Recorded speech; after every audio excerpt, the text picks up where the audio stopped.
તો ફરી એકવાર ધોરણ 10 વિષય વિજ્ઞાન અને ટેકનોલોજી રાસાયણિક પ્રક્રિયાઓ અને સમીકરણો આપનું હાર્દિક સ્વાગત છે. અત્રે સુધી આપણે દૈનિક જીવનને સ્પર્શતી કેટલીક રાસાયણિક પ્રક્રિયાઓનો અભ્યાસ કર્યો. રાસાયણિક પ્રક્રિયાને અંતે શું ફેરફાર આવતા હોય છે તેની પણ ચર્ચા કરી. વળી વિદ્યાર્થી મિત્રો, આપણે એ પણ જોઈ ગયા કે રાસાયણિક પ્રક્રિયાને છે એ શાબ્દિક વર્ણનના સ્વરૂપમાં લખતા એને છે એ કાં તો શાબ્દિક સમીકરણ અથવા છે રાસાયણિક અણુસૂત્રની મદદથી બનાવેલા સમીકરણને સ્વરૂપે રજૂ કરવામાં આવે છે. પણ આપણે વળી પાછું એ પણ જોયું કે આ સમીકરણોને સંતુલિત કરવા પણ જરૂરી બનતા હોય છે. તો આજે વિદ્યાર્થી મિત્રો, આ પ્રકરણનો સૌથી મહત્વનો ટોપિક આપણે ભણવાનો છે, રાસાયણિક સમીકરણને સંતુલિત કેવી રીતે કરવું. અને વિદ્યાર્થી મિત્રો, સમીકરણનું સંતુલન છે એ ટૂંકા પ્રશ્નોમાં અથવા આખો સવાલ છે એ વ્યવસ્થિત રીતે એટ લેન્થમાં તમને છે એ 4 માર્ક્સની અંદર પણ સમજાવવામાં પૂછાઈ શકે છે. તો વિદ્યાર્થી મિત્રો, મહેરબાની કરીને કોન્સન્ટ્રેટ કરજો આ ટોપિક ઉપર છે. ચાલો, તો આજનો આપણો ટોપિક છે રાસાયણિક સમીકરણને સંતુલિત કરવું. વિદ્યાર્થી મિત્રો, તો શા માટે છે રાસાયણિક સમીકરણને સંતુલિત કરવું જરૂરી બને છે એ જોઈએ. પહેલા શા માટે રાસાયણિક સમીકરણને સંતુલિત કરવું જોઈએ. વિદ્યાર્થી મિત્રો, અહીંયા હું તમને એક પ્રેક્ટિકલ એક્ઝામ્પલ પણ આપીશ જેથી તમે છે એ બરોબર સમજી જશો. પહેલા આપણે અહીંયા છે દળ સંરક્ષણનો નિયમ છે ભણવો પડશે. આની માટે એમ કે છે law of conservation of mass, દળ સંરક્ષણનો નિયમ. ચાલો, આ નિયમ શું કહે છે પહેલા એ જોઈએ. કે છે કોઈ પણ રાસાયણિક પ્રક્રિયામાં દળનું સર્જન થતું નથી કે દળનો નાશ થતો નથી. એનો મતલબ વિદ્યાર્થી મિત્રો ટૂંકમાં એવું કહેવા માંગે છે કે રાસાયણિક પ્રક્રિયા જે કોઈ તમે કરો છો એની અંદર ક્યાંયથી નવું દળ ઉમેરાઈ જતું નથી કે દળ ક્યાંય ચાલ્યું જતું નથી. હવે આપણને ખબર છે વિદ્યાર્થી મિત્રો કે રાસાયણિક પ્રક્રિયાની અંદર જનરલી શું થતું હોય છે તો કે બે એવા કોઈ પદાર્થો હોય છે જેને આપણે પ્રક્રિયકો કહીએ છીએ. એ રાસાયણિક પ્રક્રિયામાં ભાગ લે છે. એમની વચ્ચે કાંઈક છે રાસાયણિક પ્રક્રિયા થાય છે. કેવી રીતે થાય છે તો કે ઇલેક્ટ્રોનની આપલે કે ભાગીદારીથી અને કાંઈક નવી છે એ નિપજો ઉત્પન્ન થાય છે. તો અહીંયા જે પ્રક્રિયક સ્વરૂપે તમે કાંઈક તત્વ કે સંયોજન લીધું હશે તો વિદ્યાર્થી મિત્રો, આપણે તો જાણીએ છીએ કે બ્રહ્માંડની તમામ ચીજ વસ્તુઓ છે દળ ધરાવે છે. તો એ પણ દળ કાંઈક ધરાવતું હશે. તો બીજી બાજુ કાંઈક નવી નિપજ ઉત્પન્ન થશે ઇલેક્ટ્રોનની આપલે કે ભાગીદારીથી, તો એ પણ કાંઈક દળ ધરાવતું હશે. તો આ બંને દળ છે એ સરખા હોય છે. નથી કાંઈક નિપજોમાં નવું દળ ઉમેરાઈ જતું એટલે એનું દળ વધી જતું, કે નથી છે એ પ્રક્રિયકોમાંથી નિપજો બનતી વખતે દળ ક્યાંય ચાલ્યું જતું એટલે નિપજોનું દળ ઘટી જતું. બંને બાજુ છે એ દળ સરખું હોવું જોઈએ તમે રાસાયણિક પ્રક્રિયા કરો ત્યારે, એવું કહે છે. આગળ જોઈએ વિદ્યાર્થી મિત્રો, આને હજી વધુ વ્યવસ્થિત સમજાવી શકાય કે કેમ. કે છે બીજા શબ્દોમાં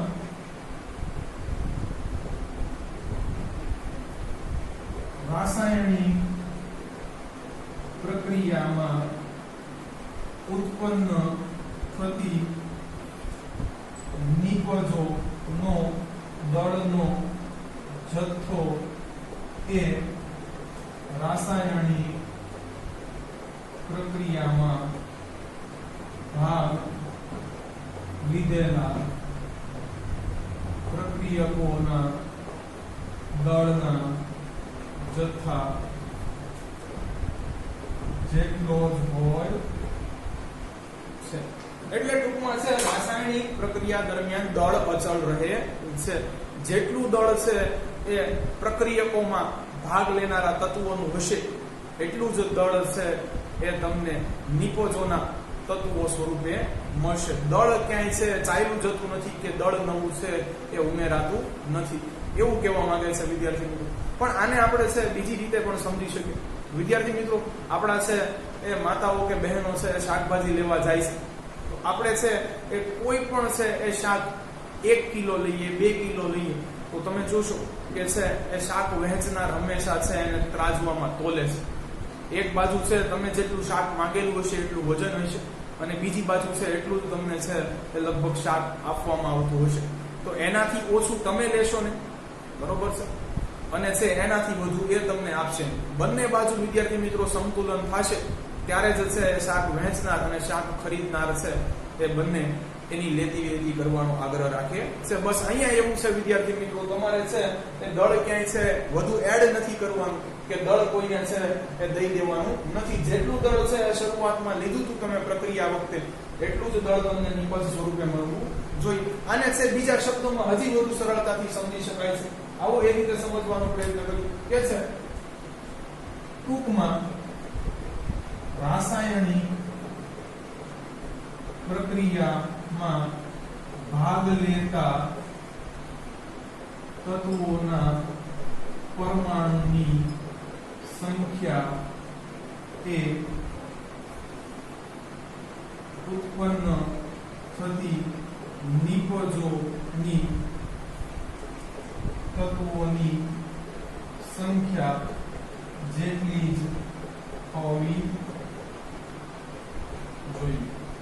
હવે વિદ્યાર્થી મિત્રો અહીંયા આપણે છે કે ફરીથી ડાલ્ટન દાદાને યાદ કરવા જોઈએ. ડાલ્ટન શું કહે છે કે કોઈ પણ તત્વ છે એ એક સરખા પરમાણુઓનો બનેલો છે. તો મતલબ કે જે અંદર પરમાણુ હશે એ સરખું જ દળ ધરાવતું હશે અને છે સરખી જ જગ્યા રોકતી હશે. તો વિદ્યાર્થી મિત્રો પ્રક્રિયકોમાં જેટલા છે એ પરમાણુઓ છે એટલા જ જો નિપજોમાં આપણે કરી નાખીએ તો એનો અર્થ શું થાય છે કે બંને બાજુ છે એ પરમાણુઓ છે એક સરખી સંખ્યામાં છે એટલે એક સરખું દળ ધરાવતા હશે અને એક સરખી જગ્યા રોકતા હશે. તો એનો મતલબ આપણે એમ છે કે અહીંયા જેટલા પ્રક્રિયકોમાં છે પરમાણુની સંખ્યા છે એટલી નિપજોમાં હોવી જોઈએ અથવા નિપજોમાં જેટલી છે એટલી પ્રક્રિયકોમાં હોવી જોઈએ. કારણ કે કોઈ પણ તત્વ છે એનો બેઝિક બિલ્ડિંગ બ્લોક, એનો પાયાનો એકમ પરમાણુ છે. પરમાણુ દળ ધરાવે છે, પરમાણુ જગ્યા રોકે છે. તો બંને બાજુ છે બરોબર એ સરખા પરમાણુ હશે તો સરખું દળ હશે, સરખી જ જગ્યા રોકશે. બસ તો રાસાયણિક સમીકરણ ઓટોમેટિકલી સમતોલિત થઈ જશે. એટલે આપણે આ છે છેલ્લી નીચેની છે એ ડોટ લીટી વધુ સમજવા જેવી છે. શું કહે છે? ટૂંકમાં રાસાયણિક પ્રક્રિયામાં ભાગ લેતા તત્વોના પરમાણુની સંખ્યા એ ઉત્પન્ન થતી નિપજોના તત્વોની સંખ્યા જેટલી જ હોવી, તત્વોના પરમાણુની સંખ્યા જેટલી હોવી જોઈએ. સોરી,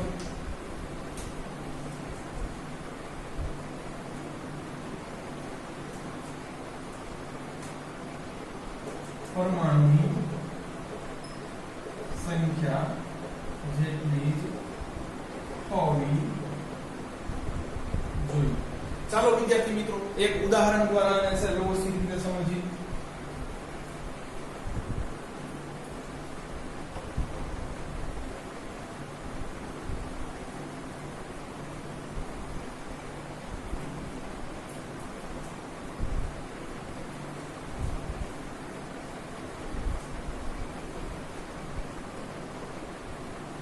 ચાલો વિદ્યાર્થી કે છે ઉદાહરણ તરીકે છે એક શાબ્દિક સમીકરણ લઈએ આપણે.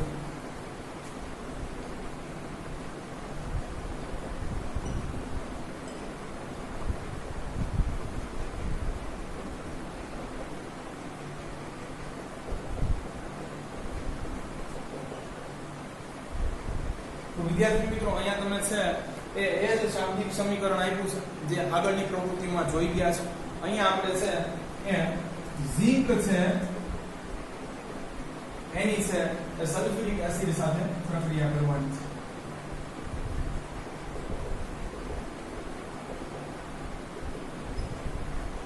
તો વિદ્યાર્થી મિત્રો આપણે જાણીએ છીએ કે ધાતુ જ્યારે છે એસિડ સાથે પ્રક્રિયા કરે છે ત્યારે હાઇડ્રોજન વાયુ મુક્ત થાય છે. હાઇડ્રોજન અહીંયા બનશે ઝીંક સલ્ફેટ. ચાલો વિદ્યાર્થી મિત્રો આ છે એ શાબ્દિક સમીકરણને હવે આપણે છે રાસાયણિક અણુસૂત્ર સ્વરૂપેના સમીકરણમાં લખીએ. છે ઉપયુક્ત રાસાયણિક સમીકરણને અણુસૂત્ર સ્વરૂપે લખો ઝિંક માને Zn, સલ્ફ્યુરિક એસિડ એટલે H2SO4. ચાલો આ બાજુ બનશે ઝિંક સલ્ફેટ ZnSO4 અને હાઇડ્રોજન વાયુ મુક્ત થશે. વિદ્યાર્થી મિત્રો આ આપણી છે પ્રવૃત્તિ નંબર 2 હતી. પ્રીવિયસ વિડિયો લેક્ચર ની અંદર જ છે ભણાવેલ છે, તો વ્યવસ્થિત જોઈ લેજો એટલે આની ઉપર આપણે ટાઈમ ખર્ચ કરતા નથી. હવે વિદ્યાર્થી મિત્રો જોઈએ પ્રક્રિયકોના તત્વોના છે પરમાણુની સંખ્યા એ નિપજોના છે એ તત્વોના પરમાણુની સંખ્યા જેટલી હોય તો આ સમીકરણ સમતોલિત છે, તો આગળ કઈ કરવાનું રહેતું નથી. ચાલો લખીએ અહીંયા તત્વોના નામ, આ બાજુ લખીએ પ્રક્રિયકોના તત્વોના પરમાણુની સંખ્યા, આ બાજુ નિપજો માના તત્વોના પરમાણુની સંખ્યા. ચાલો વિદ્યાર્થી મિત્રો કેટલા તત્વો લીધા છે? તો કે ભાઈ પહેલું લીધું છે ઝિંક. ચાલો વિદ્યાર્થી મિત્રો પછી તો કે બીજું છે હાઇડ્રોજન લીધું છે. યસ. પછી છે વિદ્યાર્થી મિત્રો એક લીધું છે સલ્ફર અને એક ઓક્સિજન છે. ચાલો ઝિંક બંને બાજુ કેટલા છે? અહીંયા એક છે, અહીંયા એક છે. ચાલો એક એક. પછી વિદ્યાર્થી મિત્રો હાઇડ્રોજન જોવો તો અહીંયા બે છે, અહીંયા બે છે, બે બે.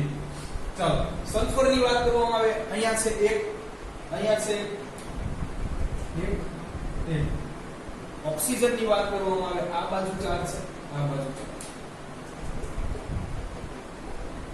તો વિદ્યાર્થી મિત્રો સમજો અહીંયા શું કહેવા માંગે છે કે જો આપણે છે અહીંયા ઓક્સિજન ની વાત કરીએ વિદ્યાર્થી મિત્રો તો છે ડાબી બાજુ જોશો તો છે ઓક્સિજન ના છે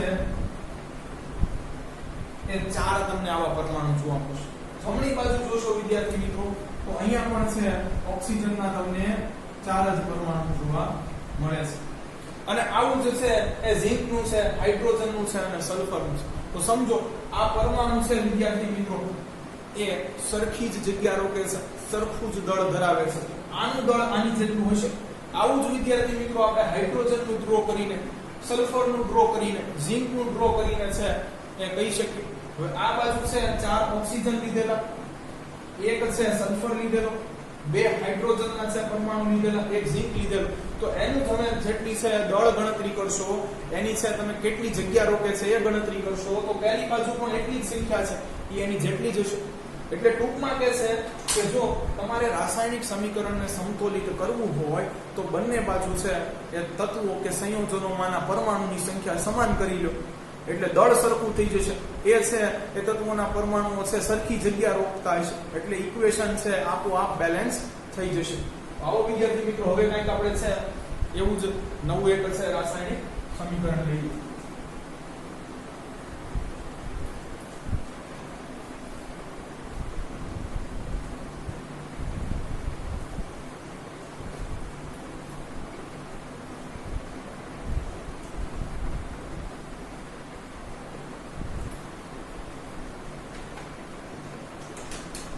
વિદ્યાર્થી મિત્રો અહીંયા આપણે છે એક હવે છે નવું રાસાયણિક અણુસૂત્ર સ્વરૂપે છે સમીકરણ લઈએ અને જોઈએ કે એ બેલેન્સ છે કે કેમ, કે બેલેન્સ કરવું પડશે.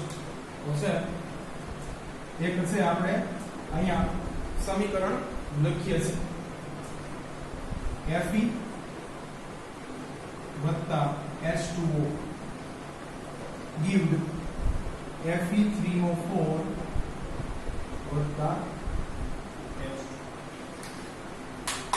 વિદ્યાર્થી મિત્રો આ મેં છે અહીં એ છે ફેરસ અને છે એ પાણી જોડે છે પ્રક્રિયા કરી તો છે મને આ બાજુ છે Fe3O4 ફેરિક ઓક્સાઇડ મળ્યો અને છે હાઇડ્રોજન વાયુ મુક્ત છે.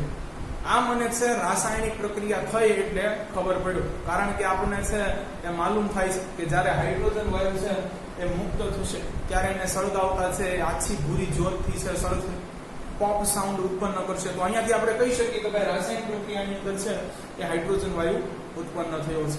અને હાઇડ્રોજન વાયુ તમને ખબર છે કે એકલ પરમાણુ સ્વરૂપે હોતો નથી, કુદરતમાંથી મળી આવતો નથી, એ હંમેશા H2 સ્વરૂપ રહેશે. એ જ રીતે છે કોઈ છે એ મને છે અંદર બીજું એવું તારણ કાઢતા કે છે આગળ અભ્યાસ કરતા માલુમ થયું કે છે અહીંયા ફેરિક ઓક્સાઇડ ઉત્પન્ન થયો છે. તો મેં છે પ્રક્રિયા તો કયા લીધા હતા?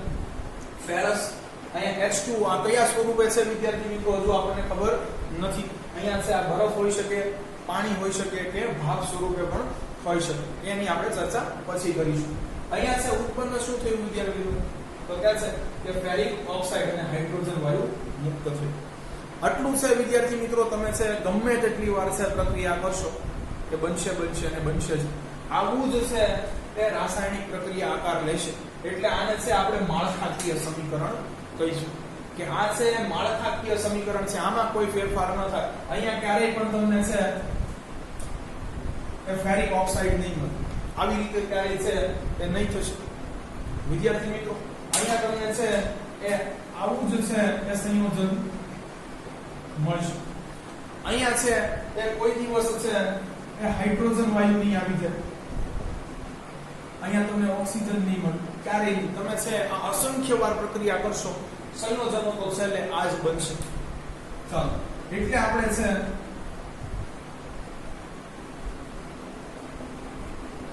આને માળખાકીય સમીકરણ કીધા.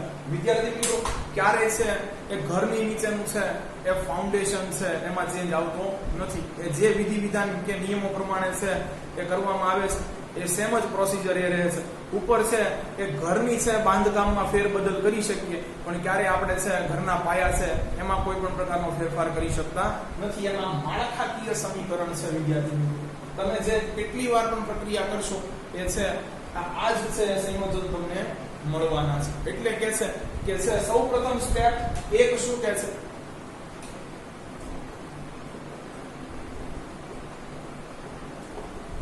તો સ્ટેપ 1 તમને છે એ એવું જણાવે છે કે ઉપયુક્ત તત્વો કે સંયોજનો ફરતે ચોરસ કરો. તેમાં અંદર કોઈ પણ ફેરફાર કરશો નહીં, કારણ કે તે માળખાકીય સમીકરણ છે. અંદર કોઈ પણ પ્રકારનો ફેરફાર કરવાનો નથી. એટલે આપણને છે સરસ મજાનો આદેશ આપ્યો છે ગુજરાત સરકારે, આને બોક્સ કરવાનો.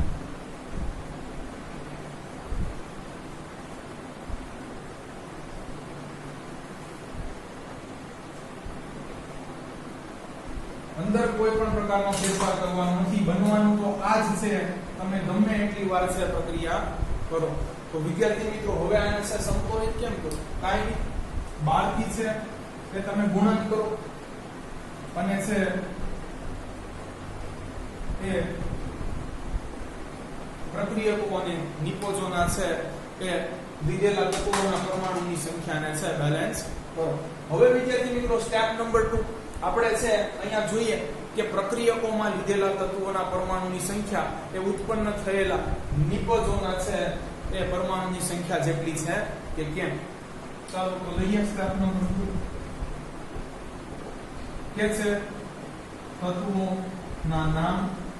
આ બાજુ લખીએ પ્રક્રિયકોમાંના તત્વોના પરમાણુની સંખ્યા. આ બાજુ નિપજોના તત્વોના પરમાણુની સંખ્યા. ચાલો હવે વિદ્યાર્થી મિત્રો અહીં આપણે લીધું છે એક તત્વ ફેરસ. ચાલો આ બાજુ વિદ્યાર્થી મિત્રો છે એ એક જ છે પરમાણુ છે. જો કાઈ ન હોય તો એક, આ બાજુ 3 છે. ચાલો બીજું છે વિદ્યાર્થી મિત્રો એ હાઇડ્રોજન છે H. જો તમે છે તત્વોના નામ અને છે એ સંજ્ઞા પાકી કરી છે તો જ તમને ખ્યાલ પડશે. તો અહીંયા છે વિદ્યાર્થી મિત્રો હાઇડ્રોજન છે, આ બાજુ પણ હાઇડ્રોજન છે. ચાલો હાઇડ્રોજન અહીંયા વિદ્યાર્થી મિત્રો જણાય છે 2. આ બાજુ પ્રક્રિયકો છે વિદ્યાર્થી મિત્રો લેફ્ટ હેન્ડ સાઈડ, અને આ બાજુ નિપજો છે. ચાલો આ બાજુ છે હાઇડ્રોજન કેટલા જણાય છે વિદ્યાર્થી મિત્રો? ઓક્સિજન જો અને કાંઈ ન હોય તો કાંટિયામાં 1 હોય, 1 છે. આ બાજુ 4 ઓક્સિજન છે.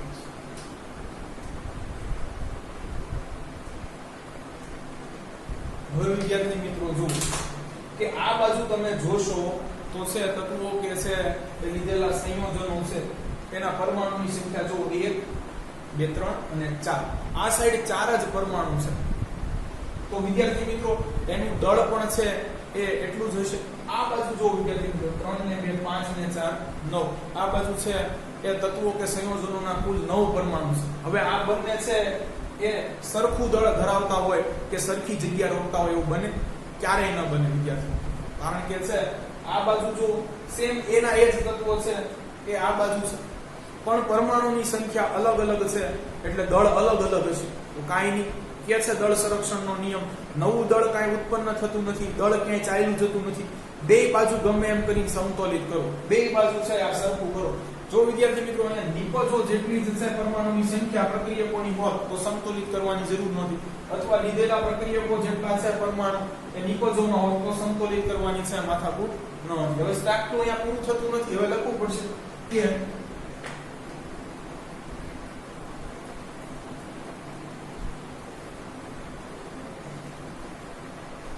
કે છે કે અહીં માલુમ જણાય છે કે પ્રક્રિયકો માના તત્વોના પરમાણુની સંખ્યા એ ઉત્પન્ન થયેલી નિપજોના તત્વોના પરમાણુની સંખ્યા જેટલા નથી. તેથી હવે સમીકરણને સંતુલિત કરવું પડશે. આની પહેલા વિદ્યાર્થી મિત્રો જે આપણે ઝિંક અને H2SO4 વાળી પ્રક્રિયા લીધી હતી એમાં પ્રક્રિયકો અને નિપજો છે એ સમાન હતી એટલે છે એને સંતુલિત કરવાની જરૂર નહોતી. અહીંયા છે આપણે સંતુલિત કરવું પડશે. શું કહે છે? તેથી આ રાસાયણિક સમીકરણ સમતોલિત કરવું પડશે. કાંઈ નહીં, કરો સમતોલિત. તો વિદ્યાર્થી મિત્રો અહીંયા આપણે સ્ટેપ નંબર 2 છે એ પૂરું થાય છે. આગળ છે તમારે ઓલા સમીકરણની અંદર છે માત્ર નીચે એટલું જ લખવાનું હતું કે અહીંયા છે રાસાયણિક પ્રક્રિયામાં ભાગ લીધેલા પ્રક્રિયકોના તત્વોના પરમાણુની સંખ્યા છે એ ઉત્પન્ન થયેલી નિપજોના તત્વોના પરમાણુ સંખ્યા જેટલું છે એટલે એ રાસાયણિક સમીકરણ સમતોલિત છે. આમાં કાંઈ હળી કરવાની જરૂર નથી. ચાલો સ્ટેપ નંબર 3.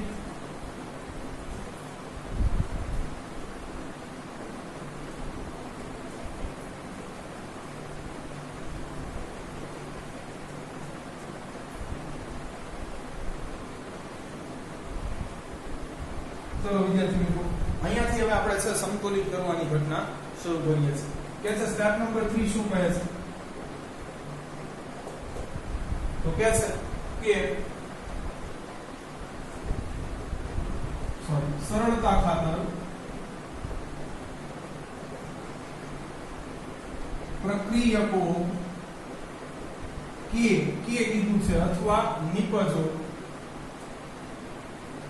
અથવા પણ લખીશું નિપજો માના સંયોજનો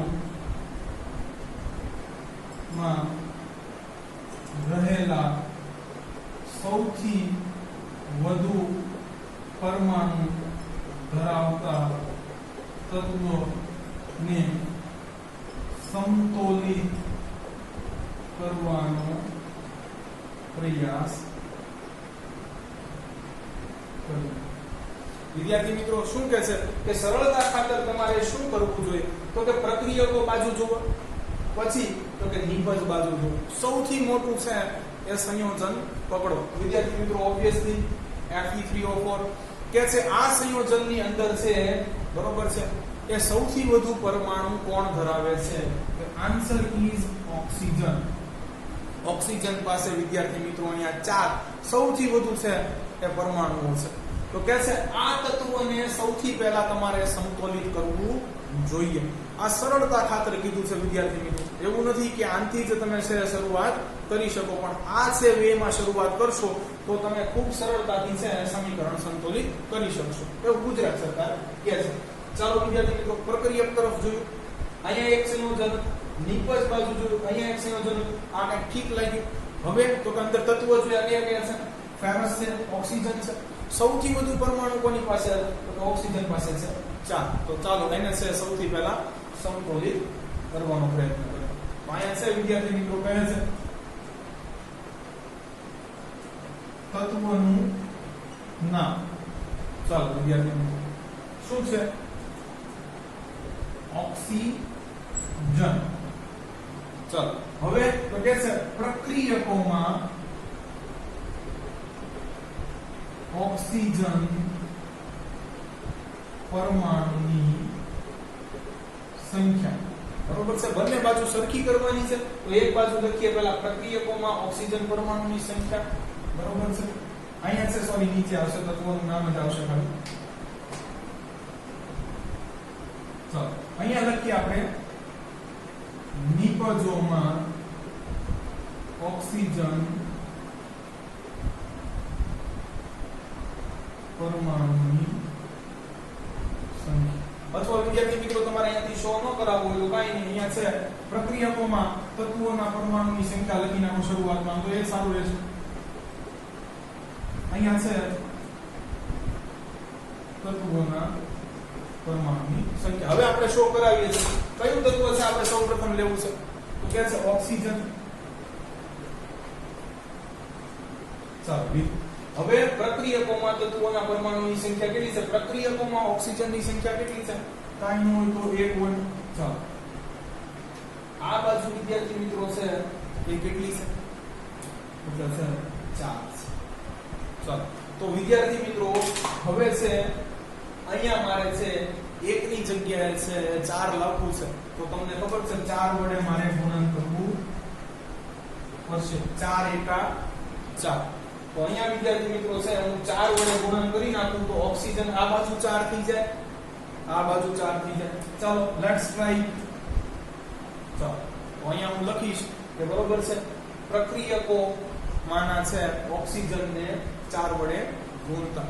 પણ વિદ્યાર્થી મિત્રો અહીંયા તમે સમજો, અહીંયા હું સીધું અંદર 4 લખી શકું નહીં, કારણ કે માળખાકીય સમીકરણમાં કોઈ ફેરફાર કરવાનો નથી. H2O4 ને પાછું પાણી કહી શકાય નહીં. અને આપણે છે રાસાયણિક પ્રક્રિયામાં પ્રક્રિયક તરીકે પાણી લીધું છે, જેનું છે કે રાસાયણિક અણુસૂત્ર H2O છે, એટલે અંદર કાંઈ હળી કરવાની નથી. જે હળી થશે એ બહાર થશે. ચાલો વિદ્યાર્થી મિત્રો તો અહીંયા આપણે છે સૌપ્રથમ શું કર્યું છે? તો કે છે પ્રક્રિયકોમાંના તત્વો જે કાંઈ હતું એને છે આપણે 4 વડે ગુણવું છે. આગળ વિદ્યાર્થી મિત્રો જોઈએ સ્ટેપ નંબર 4 શું કહે છે?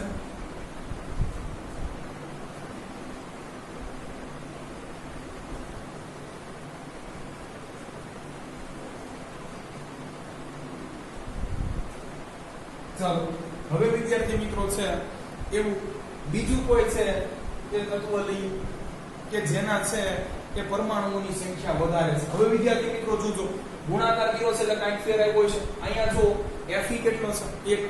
આ બાજુ છે Fe 3. બરોબર. અહીંયા હાઇડ્રોજન 4 દુને 8 થઈ ગયો.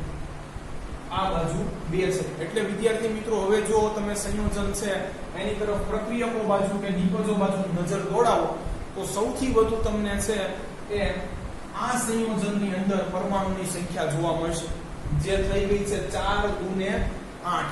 કારણ કે હવે આપણે છે એક વખત અહીંયા 4 નું ઉમેરણ કર્યું છે તો વિદ્યાર્થી મિત્રો હાઇડ્રોજનની સંખ્યા માત્ર હવે 2 ન કહી શકાય. અહીંયા છે 4 દુને 8 થઈ ગઈ નવી ગણતરી પ્રમાણે. ચાલો વિદ્યાર્થી મિત્રો તો લખીએ સ્ટેપ નંબર 3.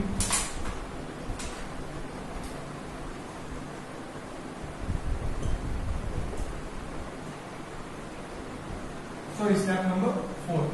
તો વિદ્યાર્થી મિત્રો કે છે હવે આ સમીકરણ આંશિક રીતે સમતોલિત છે. તેથી બાકી રહેલા તત્વોની પરમાણુની સંખ્યાને સમાન કર્યું.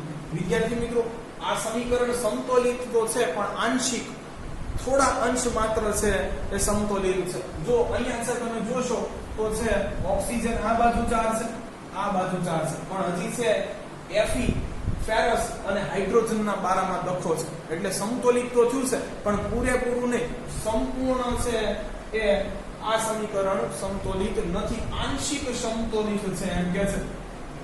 તો કે ભાઈ પૂરેપૂરું સમતોલિત કરવું હોય તો કાંઈ નહીં, તો છે બાકી રહેલા છે તત્વોના પરમાણુની સંખ્યાને સમાન કરીએ. બાકી કયું કયું છે વિદ્યાર્થી મિત્રો?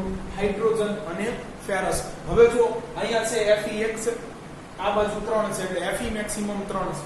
હાઇડ્રોજન 4 ગુણે 8 છે, આ બાજુ 2 છે. હાઇડ્રોજન 8 અને 2 છે, તો અહીંયા મેક્સિમમ નંબર છે હવે આવે છે હાઇડ્રોજન. એટલે હવે આપણે છે એ હાઇડ્રોજનને સમતોલિત કરવું જોઈએ. ચાલો વિદ્યાર્થી મિત્રો લખીએ. તત્વનું નામ, તત્વના પરમાણુની પ્રક્રિયકોમાં તત્વોના પરમાણુની સંખ્યા. અહીંયા લખીએ નિપજોમાં તત્વોના પરમાણુની સંખ્યા. વિદ્યાર્થી મિત્રો ચાલો તત્વોનું નામ લખશું હવે હાઇડ્રોજન.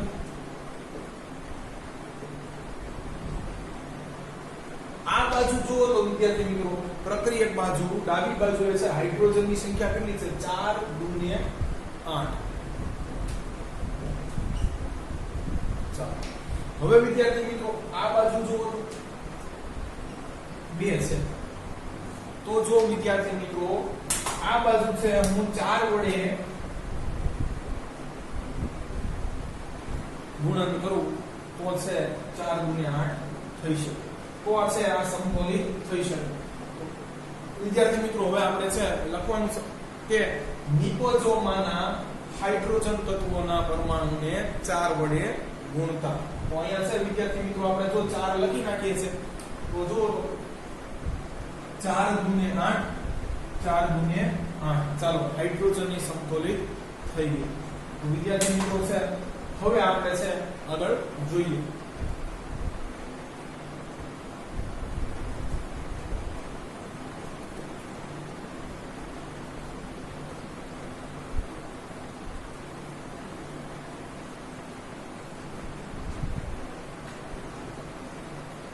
સ્ટેપ નંબર છે એ આગળ આવશે 5.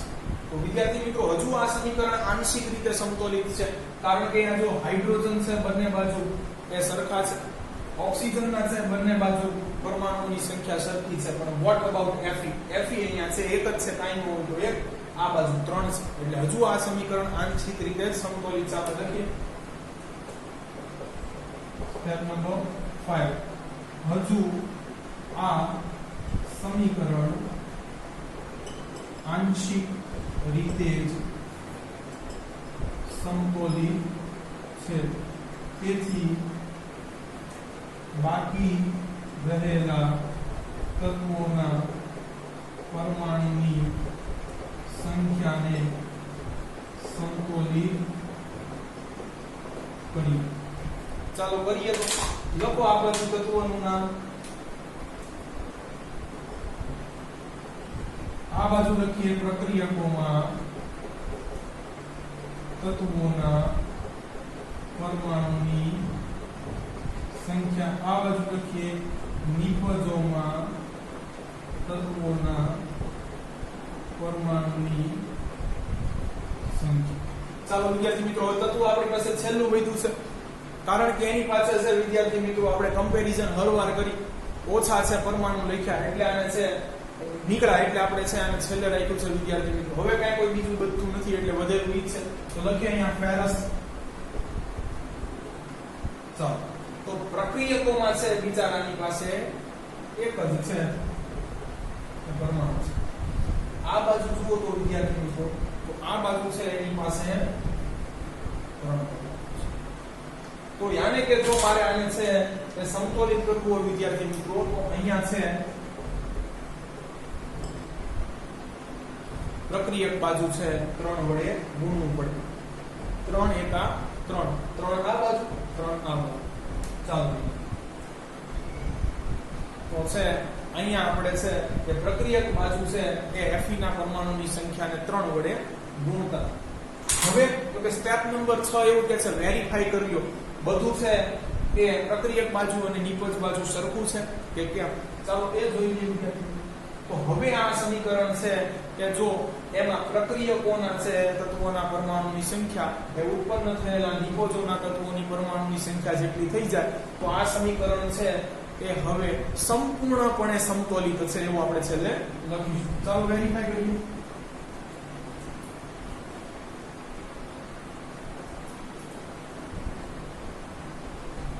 ચાલો કે છે સ્ટેપ નંબર 6 સમતોલિત કરેલા સમીકરણની ચકાસણી કરો કાઈ વાંધો કરીએ ચાલો તત્વનું નામ પ્રક્રિયકોમાં રહેલા તત્વોના પરમાણુની સંખ્યા નિપજોમાં રહેલા તત્વોના પરમાણુની સંખ્યા ચાલો વિદ્યાર્થી મિત્રો આ બાજુ છે હવે જોઈએ આપણે સૌથી પહેલા લીધું ઓક્સિજન પછી આપણે લીધેલું છે કે હાઇડ્રોજન પછી આપણે લીધું છે ફેરસ ચાલો હવે છે જોઈએ વિદ્યાર્થી મિત્રો આ બાજુ જો ઓક્સિજન કેટલા છે 4 ને કાઈ ન હોય તો 1 4 એકા 4 આ બાજુ તો આપણને દેખાય છે ચોગડો ચાલો હાઇડ્રોજન વિદ્યાર્થી મિત્રો જુઓ 4 ગુણે 8 આ બાજુ છે 4 ગુણે 8 ચાલો ફેરસ ની વાત કરીએ તો આ બાજુ 3 આ બાજુ 3 હવે તમને એમ થાય કે સર અહીંયા કાઈ ન હોય કાઈ નહીં એક છોડી દો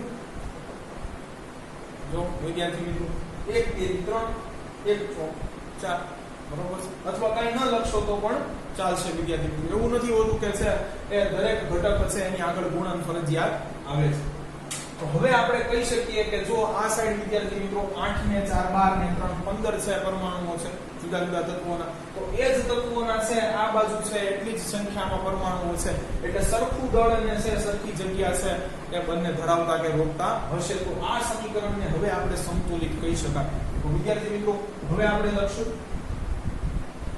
કે આમાંના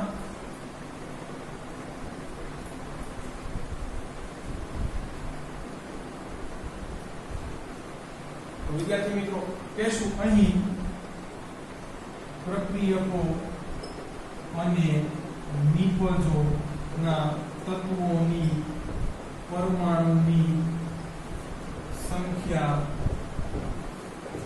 સમાન હોય આ સમીકરણ સંપૂર્ણપણે સમતોલિત છે વિદ્યાર્થી મિત્રો પણ આ પદ્ધતિને કાંઈક નામ આપવામાં આવ્યું છે આને છે વિદ્યાર્થી મિત્રો એ કહેવામાં આવે છે આ રીતે સમતોલિત કરવાની પદ્ધતિને હીટ એન્ડ ટ્રાયલ મેથડ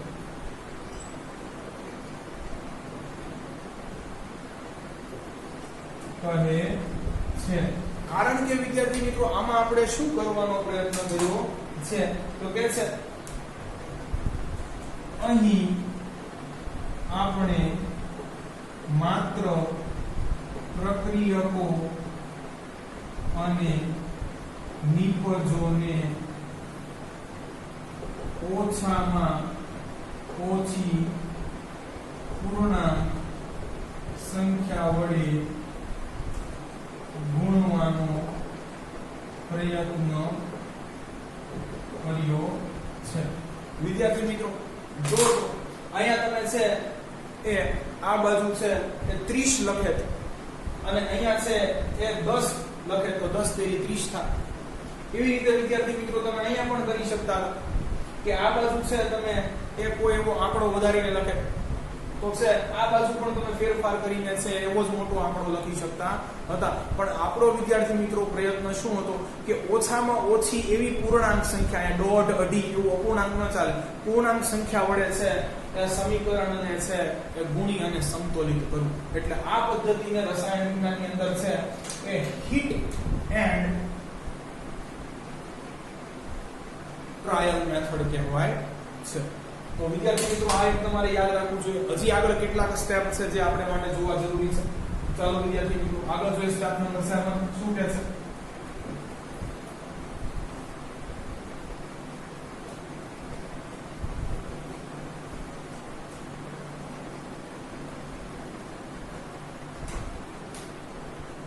કે છે અહીં રાસાયણિક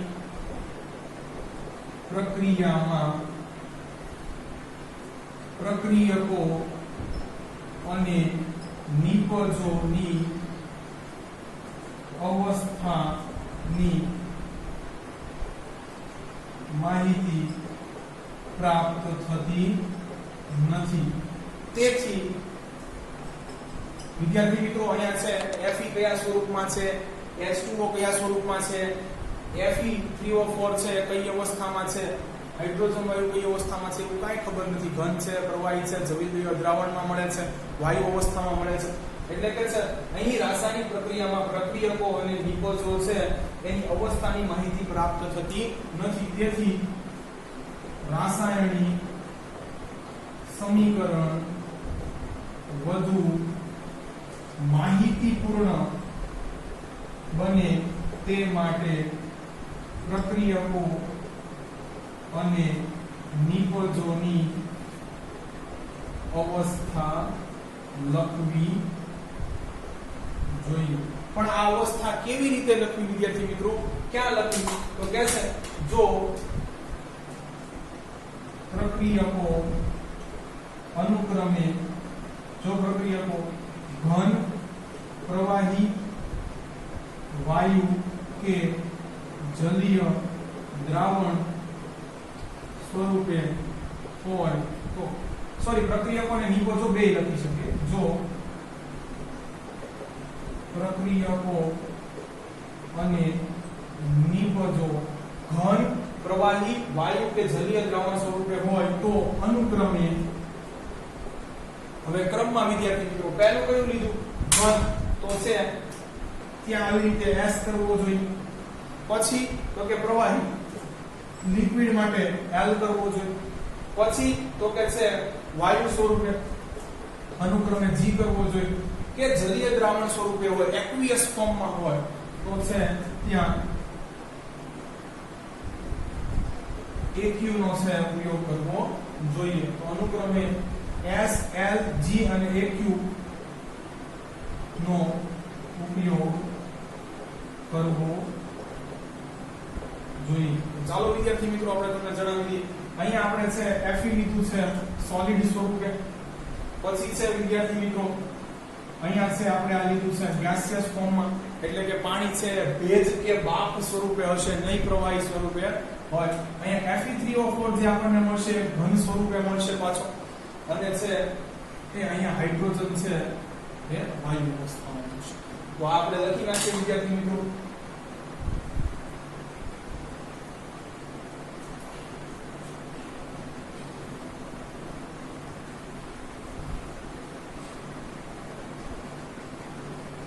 બરોબર છે.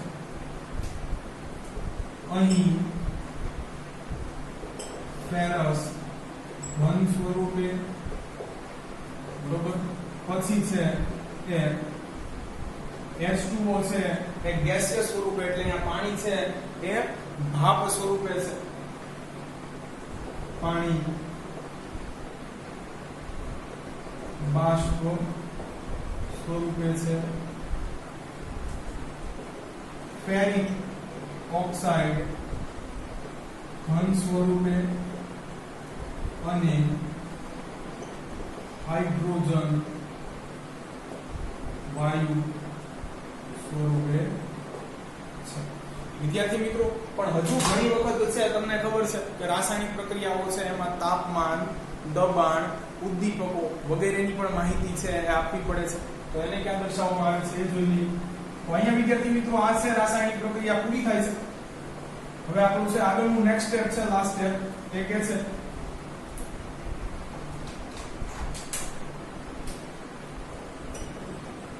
નેક્સ્ટ સ્ટેપ આપણું કે કેટલીક વખત રાસાયણિક પ્રક્રિયાઓમાં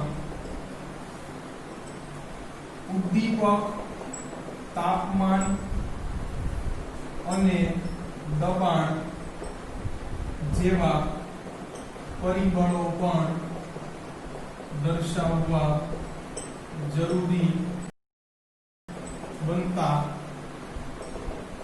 હોય છે. તો તેમને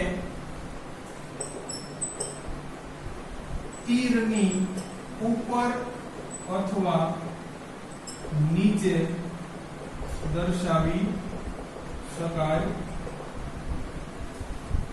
છે. તો વિદ્યાર્થી મિત્રો, ઉદ્દીપક દર્શાવવાના થાય, દબાણ દર્શાવવાનું થાય કે તાપમાન દર્શાવવાનું થાય ત્યારે છે એ જનરલી તમારે તીરની ઉપર છે એ આવા પરિબળો છે એ લખવા જોઈએ. ઉદાહરણ તરીકે વિદ્યાર્થી મિત્રો અહીં આપણે લઈએ. ચાલો વિદ્યાર્થી મિત્રો, તો અહીંયા છે લઈએ છે કાર્બન મોનોક્સાઇડ, આગળ લઈએ છે હાઇડ્રોજન વાયુ. તો આપણને અહીંયા મળે છે વિદ્યાર્થી મિત્રો CH3OH. હવે છે અહીંયા અવસ્થા પણ લખવી જરૂરી થઈ જાય છે. હમણાં જો વિદ્યાર્થી મિત્રો, તો કાર્બન મોનોક્સાઇડ છે વાયુ સ્વરૂપે લેવાનું છે G, હાઇડ્રોજન વાયુ સ્વરૂપે લેવાનો છે. હવે વિદ્યાર્થી મિત્રો અહીંયા મને છે અને જો 340 વાતાવરણ દબાણ આપો છો તો આને જો તીરની ઉપર અથવા નીચે લખી શકો તો છે આ પ્રવાહી અવસ્થામાં આવી જાય છે રાસાયણિક પ્રક્રિયા કરે. જો આવી રીતે તીરની ઉપર છે તમે દબાણ જેવું છે એ પરિબળ લખી શકો છો. આગળ હજી વિદ્યાર્થી મિત્રો છે ઉદ્દીપક લખવાનું થાય, તાપમાન દર્શાવવાનું થાય. તો અહીંયા છે આપણે ફરીથી છે વિદ્યાર્થી મિત્રો કે પ્રકાશ સંશ્લેષણની પ્રક્રિયા લઈએ. ક્યાં છે CO2 વિદ્યાર્થી મિત્રો, પણ અહીંયા છે એ CO2 પાણીમાં ઓલરેડી દ્રાવ્ય અવસ્થામાં હોય છે. હરિતકણો છે એ પાણીમાંનું દ્રાવ્ય જ CO2 સ્વીકારે છે. એટલે જો આ એક્વિયસ ફોર્મ લખ્યું છે, પાણીમાં દ્રાવ્ય છે. ચાલો અહીંયા લઈશું 6H2. પાણી કયા સ્વરૂપે હોય? ઓબ્વિયસલી લિક્વિડ ફોર્મમાં હશે. અહીંયા વિદ્યાર્થી મિત્રો તમને છે એ ખબર છે કે છે સૂર્યપ્રકાશની હાજરીમાં છે પ્રક્રિયા થાય છે. ચાલો પછી તો કે છે કયું ઉદ્દીપક છે ભાગ ભજવે છે? ક્લોરોફિલ. બરોબર વિદ્યાર્થી મિત્રો, તો આ પણ છે આપણે એ જાણવું જરૂરી છે. હવે આ પ્રક્રિયા છે એની અંદર આપણે જાણીએ છીએ કે વનસ્પતિ પોતાનો ખોરાક બનાવે છે, ગ્લુકોઝ C6H12O6.